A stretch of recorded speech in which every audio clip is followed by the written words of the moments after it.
రంగంలో సాటి లేని వైద్య నిపుణులు డాక్టర్ చావా ఆంజనేయులు గారు, Asian ENT and laser treatment centre, Hyderabad.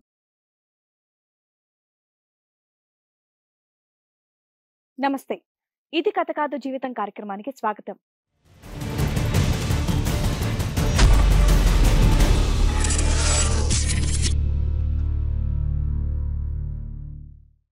అగ్నిసాక్షిగా తాళి కట్టిన నన్ను కాదని డెలివరీ బాయ్తో అక్రమ సంబంధం పెట్టుకుందని వాపోయాడు అరవింద్.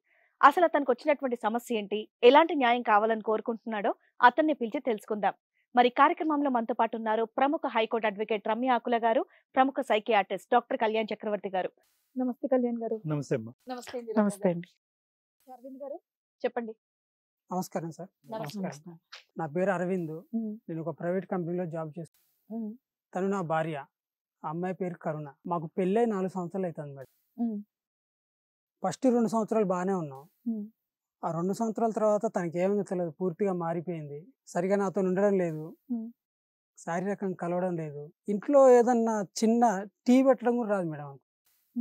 అంత అపురూపంగా పెరిగింది. అన్నం వండాలన్నా బయట నుంచి తీసుకురావాలి, లేదంటే ఫుడ్ ఆర్డర్ పెట్టి తీసుకురావాలి. ఇంట్లో పని కూడా సరిగా చేయదు మేడం.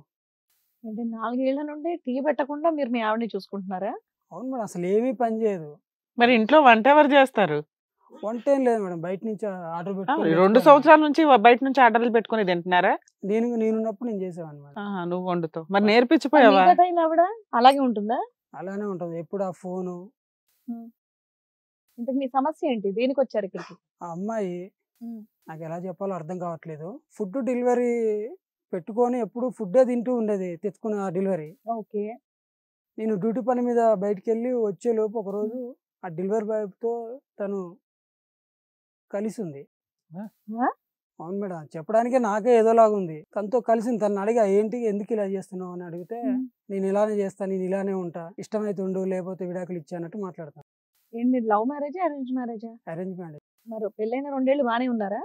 2 ఏళ్ల నుంచి ఇదంతా ఎందుకు? మీ ఇద్దరి మధ్యలో ఏమైనా డిస్టర్బెన్సెస్ ఉన్నాయా, గొడవలు ఏమైనా ఉన్నాయా?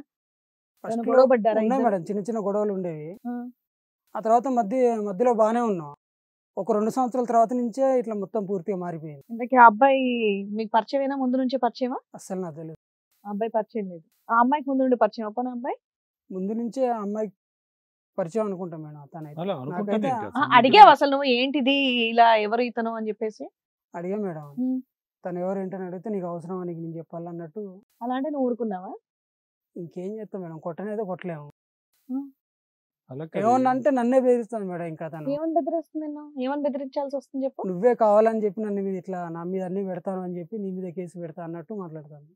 కేసులు పెడతాను? తప్పు చేసింది ఆవిడ, మీ మీద ఏమని కేసులు పెట్టుద్ది?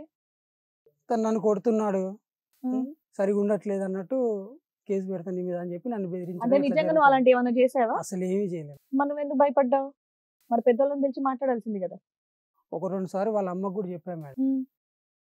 వాళ్ళ అమ్మ పట్టించుకోదు, ఈమె సరిగా ఉండదు కదా, ఇంకా వాళ్ళ అమ్మే ఉంటది. కాదు, ఈ ఫుడ్ డెలివరీ బాయ్ అనేటటువంటి స్టోరీ ఒకసారనన్నా, లేదంటే చాలా కాలం బట్టి నడిచిందా, ఇప్పటికీ నడుస్తూనే ఉందా? నేను ఒక్కసారి చూసాను. మీరు ఒకసారి చూసారు, ఎప్పటి నుంచి కొనసాగుతుందంటే ఏం చెప్పలేదు.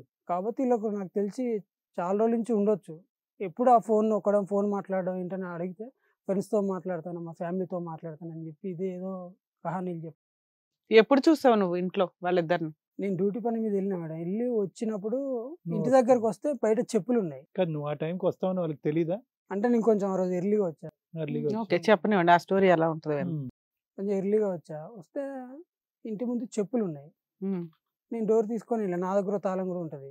సరే అని చెప్పి తీసుకొని వెళ్ళి లోపలికి వెళ్ళిన తర్వాత బయట ఎట్లా చెప్పులు ఉన్నాయి కదా, నేను బెడ్రూమ్ దగ్గరికి వెళ్ళే లోపు వీళ్ళిద్దరు లోపల కలిసి ఉన్నారు.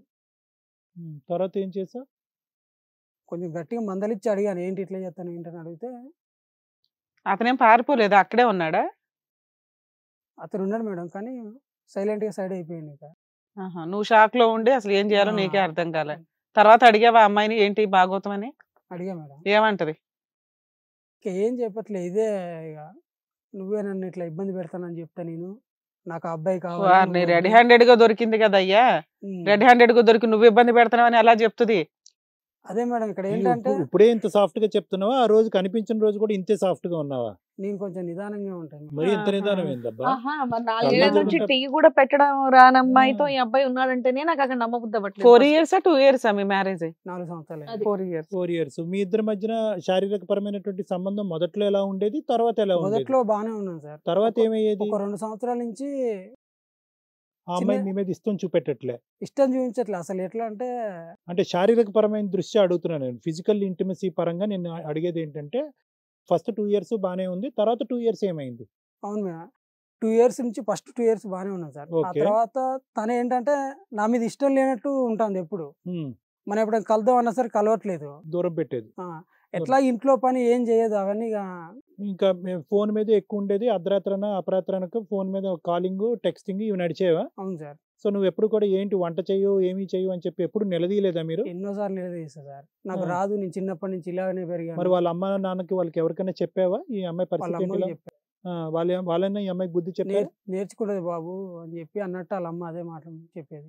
ఈ సన్నివేశం నువ్వు డెలివరీ బాయ్ తో సన్నివేశం చూడకముందు ఈ అమ్మాయి క్యారెక్టర్ మీద అయితే కనుక నీకు ఎటువంటి అనుమానం లేదా, లేదంటే ఈ ఫోన్ ఎక్కువగా మాట్లాడటం వల్ల అప్పటికే నీకు అనుమానం కొంచెం అంటే నేను ఉంది మందలిచ్చేటోని, ఎందుకు ఇంతగానో ఫోన్ మాట్లాడతాను అది అంటే ఫ్రెండ్స్ తో మాట్లాడతాను ఇలా అని చెప్పి ఏదో చెప్తూ ఉండేది. అప్పటికి నాకైతే అనుమానం లేదు సార్. ఆ డెలివరీ బాయ్ తో ఎప్పుడైతే చూసానో ఇంకా అప్పటి నుంచి. డే టైమే ఫోన్లు మాట్లాడుతుందా, నైట్ టైం కూడా మాట్లాడుతుందా? నేను ఉన్నప్పుడు అయితే మాట్లాడిద్ది, ఎక్కువ ఫోన్ మాట్లాడి కానీ ఫోన్ ఒక్కడ. నైట్ టైం కూడా మాట్లాడుతుందా అని అడుగుతున్నా. నైట్ టైం ఫోన్ మాట్లాడే మేడం, చాటింగ్ అట్లా చేస్తా ఉంటది. అదేలే చాటింగ్ చేస్తూ ఉంటది, నువ్వు చూస్తూ ఉంటావు. మరి అలాంటి ఆవిడతో ఇంకా మీకు ఇబ్బంది ఏముందో వదిలేయొచ్చు కదా. అంటే ఏంటి ఇంకా మీ ఆవిడ మీకు కావాలా? కావాలి మేడం. ఇప్పుడు ఆవిడకి చాలా ట్రైనింగ్ ఇవ్వాలి, వంట ట్రైనింగ్ ఇవ్వాలి, నీతో కాపురం చేయించాలి, ఇంకొక ఆయన కట్ చేయాలి, మొత్తం అంతా ఆవిడ ఒక స్కూల్ కి పంపించాలి, సంసారం అనే స్కూల్ కి. తనని మార్చి మీరే ఏదో ఒకటి చెప్పారు. ఆవిడకి అసలు వంట రాదు, ఏమీ రాదు, ఇంట్లో సరిగ్గా ఉండదు, ఇంకా నిన్నే రిటర్న్ బ్లాక్ మెయిల్ చేసి కేసులు పెడతానే ఆవిడ. ఎందుకు నీకు వదిలేయొచ్చు కదా. నువ్వు ఇంత సాఫ్ట్ గా ఉన్నావు అంటే నీలో ఏమైనా అట్లేం లేదు సార్. ఏమో హోల్స్ ఉన్నాయేమో, అందుకే అమ్మాయి అంత ధైర్యంగా బ్లాక్ మెయిల్ చేస్తాను. తాగడం ఇలాంటి అలవాట్లు కూడా ఏం లేవు. నువ్వు ఐదర్ అమాయకుడైనా అయి ఉండాలి, లేదంటే ఆ అమ్మాయికి మించినటువంటి అడుగులన్నా వేసి ఉండాలి. అట్లేం లేదు. Hit TV presents like, share, comment. TV వాళ్ళకు కూడా నేను ఒక సర్ప్రైజ్ ఇద్దాం అనుకుంటున్నాను. మీరు మాత్రమే జెస్సీ ఎందుకు అయ్యారు? ఇలాంటి అమ్మాయిలకి పిలవడానికి బాగుంటుంది. చందు సాయికి like you and have a, జనాలకి ఒక పేరు నచ్చిందంటే దీనికి ఒక ప్రాసెస్ ఉంటుంది. ఎందుకు బాక్స్ డైరెక్ట్‌గా వెళ్ళిపోదాం. ఏదైనా ఒకటి మర్చిపోయినావా నువ్వు? మర్చిపోయినా మేడం. ఏం మర్చిపోయావు? నా గుండె. ఏదో ఆ టైంకి మన సుడి బాగుంటే ఎవరన్నా చూపిస్తే రాయగలం కానీ డోర్ టు డోర్ సేల్స్ చేసేవాళ్ళు. శారీ వస్తుంది కదా, శారీలో వెనకాల కట్టుకుని